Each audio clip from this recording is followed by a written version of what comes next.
ایک تو رب تعالی پرووربیل کرسی ہے جس کا ذکر آیت الکرسی میں ہے کہ وہ پوری کائنات کو محیط کیے ہوئے ہے.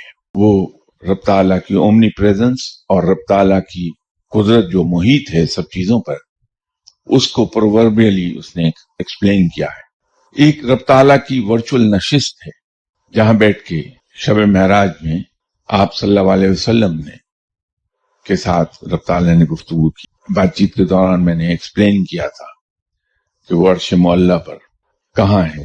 ہم اذان کے بعد ایک دعا پڑھتے ہیں جس میں اللہ تعالیٰ سے دعا کرتے ہیں کہ یا باری تعالیٰ تو آپ صلی اللہ علیہ وآلہ وسلم کو وہ مقام محمود عطا فرما دے جس کا تو نے ان سے وعدہ کیا ہے، اور بے شک تو اپنے وعدے کے خلاف نہیں کرتا. وہ مقام محمود وہ بھی عرش پر ہے. وہ جو رب تعالیٰ کی ورچوئل نشست ہے اس کے پیچھے اگر ہم دیکھیں تو ہمیں ایک لہریں مارتا ہوا سمندر دکھائی دیتا ہے. وہ نور کا سمندر ہے. اس میں سے جو نہریں نکلی ہیں انہی نہروں میں سے رب تعالیٰ نے علم کی نہریں نکالی ہیں اور ان کی تعداد 81,000 ہے. یہ انسانوں کے لیے رب تعالیٰ نے اس علم کو عطا کر دیا ہے انسانوں کو کہ انسان چاہیں تو انہیں حاصل کر لیں.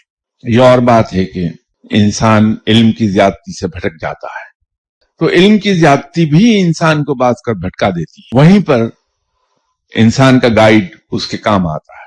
یہ جو اکثر و بیشتر ہم لوگ یہ کہتے ہیں کہ صاحب بیعت بڑی ضروری ہے، کسی مرشد کا ہونا بڑا ضروری ہے، وہ ہم بات کو غلط سمجھ کے یہ سمجھتے ہیں کہ مرشد معلوم نہیں کیا چیز ہے، وہ کیسی ماورائی قوتوں کا مالک ہے، اور معاذ اللہ اگر ہم اس کے ساتھ منسلک ہو گئے وہ ہماری حفاظت کرے گا.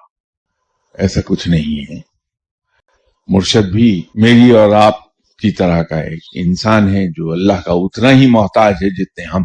وہ اس چیز پر قادر نہیں ہے کہ وہ اپنی کمر پر بیٹھی ہوئی مکھی بھی اڑا سکے. وہ تو خود اپنی حفاظت نہیں کر سکتا. اپنی حفاظت کے لیے وہ محتاج ہے رب تعالیٰ کا، جیسے میں اور آپ. تو وہ کسی کی حفاظت کیا کرے گا؟ ہاں، اس کو جہاں ایج حاصل ہے مجھ پر اور آپ پر وہ یہ ہے کہ اس کے پاس علم ہے. اللہ نے اسے علم عطا کیا ہے.